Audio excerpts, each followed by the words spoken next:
warahmatullahi wabarakatuh. Waalaikumsalam warahmatullahi wabarakatuh. Baiklah, pada kesempatan kali ini kami dari kelompok 6 akan menjelaskan mengenai ragam bentuk implementasi pembelajaran tematik. Kami beranggotakan 4 orang, yaitu yang terdiri dari saya, Akbar Marsdi sebagai penyaji 4 dan moderator. Rekan saya itu Laura Fauzana menjadi penyaji 1, M. Aida Fikri penyaji 2, dan Nifetika penyaji 3. Baiklah, tanpa memperpanjang, kita masuk saja pada materi pertama yang akan disampaikan oleh Laura Fauzana. Kepada Laura, disilakan.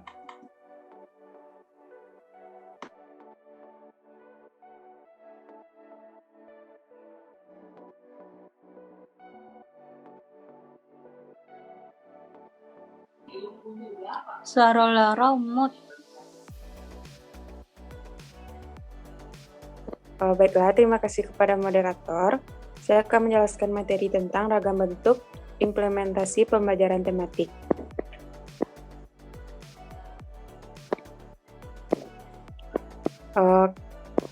Ketelitian dalam mengantisipasi kemanfaatan arahan pengingitan konseptual intra maupun antar bidang studi, penguasaan materi dan metodologi terhadap bidang-bidang studi yang perlu dikaitkan dan memperhatikan kurikulum yang telah ada sehingga tercapainya tujuan pendidikan.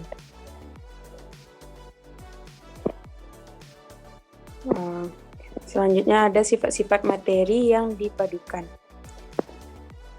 Pembelajaran terpadu intra bidang studi, maksudnya dikatakan bersifat intra bidang studi jika yang dipadukan adalah materi-materi, pokok bahasan atau subpokok bahasan, konsep atau subkonsep, dan keterampilan atau nilai dalam satu bidang studi.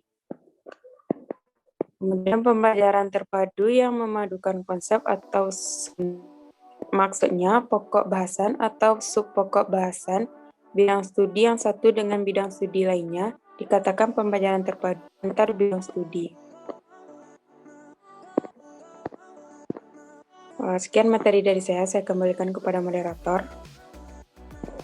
Terima kasih kepada Laura Fauzana atas penyampaian materinya. Baiklah, materi selanjutnya itu mengenai cara pemaduan materi yang akan disampaikan oleh M. Aidal Fikri. Kepada M. Aidal Fikri, disilakan. Baik, sebelumnya terima kasih kepada moderator yang telah mempersilahkan saya. Saya akan melanjutkan materi yang dari rekan saya sebelumnya, yaitu tentang cara pemaduan materi dalam pembelajaran tematik. Dalam praktiknya, jika suatu tema telah ditetapkan, maka guru bersama siswa mengkaji tema tersebut dari sudut pandang masing-masing bidang studi.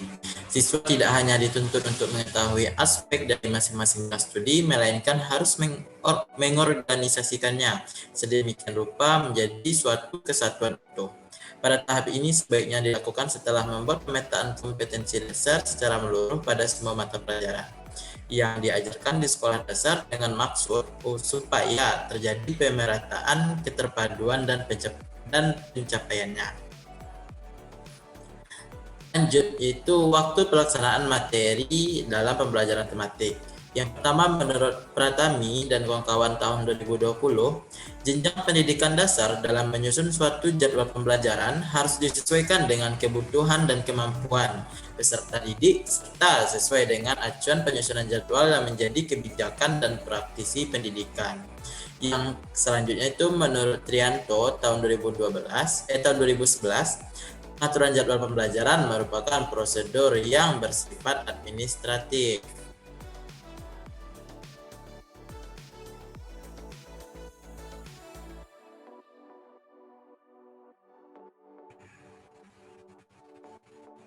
Mungkin itu materi dari saya kembalikan kepada moderator. Terima kasih. Terima kasih kepada M. Aidal Fikri atas penyampaian materinya. Materi selanjutnya yang mengenai selanjutnya itu yang akan disampaikan oleh Nifetika. Kepada Nifetika, disilakan. Baiklah, terima kasih kepada moderator. Baiklah, saya di sini akan melanjutkan materi dari penyaji sebelumnya, yaitu tentang adapun model jadwal pengajaran tematik. yang dijabarkan. Yang pertama, model jadwal pengajaran tematik dengan mata pelajaran. Model pembelajaran dengan mata pembelajaran ini pada umumnya dipakai di SD. Model jadwal ini dengan tema masuk dalam mata pembelajaran. Yang kedua yaitu model jadwal pengajaran tematik secara terintegrasi. Jadwal pelajaran tematik secara terintegrasi merupakan jadwal pelajaran yang menggunakan tema-tema, bukan nama mata pelajaran. Teknik merancang jadwal mata pelajaran tematik dengan mata pelajaran ada beberapa sebagai berikut. Yang pertama yaitu perlu bersama-sama menyusun jadwal pelajaran. Yang kedua, menyusun jadwal pelajaran dengan menggunakan tabel berisi mata pelajaran dan jam mata pelajaran. Yang ketiga, semua guru bermusyawarah menentukan temanya. Yang keempat, teknik merancang jadwal pelajaran tematik secara terintegrasi. Selanjutnya yaitu kefleksibelan dan persyaratan pembelajaran tematik. Pembelajaran tematik bersifat luas atau fleksibel, di mana seorang guru dapat mengaitkan bahan ajar dari satu mata pelajaran dengan mata pelajaran yang lainnya. Bahkan mengaitkannya dengan kehidupan siswa dan keadaan lingkungannya, di mana sekolah dan siswa berada. Mungkin sekian yang dapat saya sampaikan. Kembali kepada moderator. Terima kasih kepada Saudari Nita Tiken atas penyampaian materinya. Baiklah, selanjutnya itu materi selanjutnya akan saya bacakan sendiri.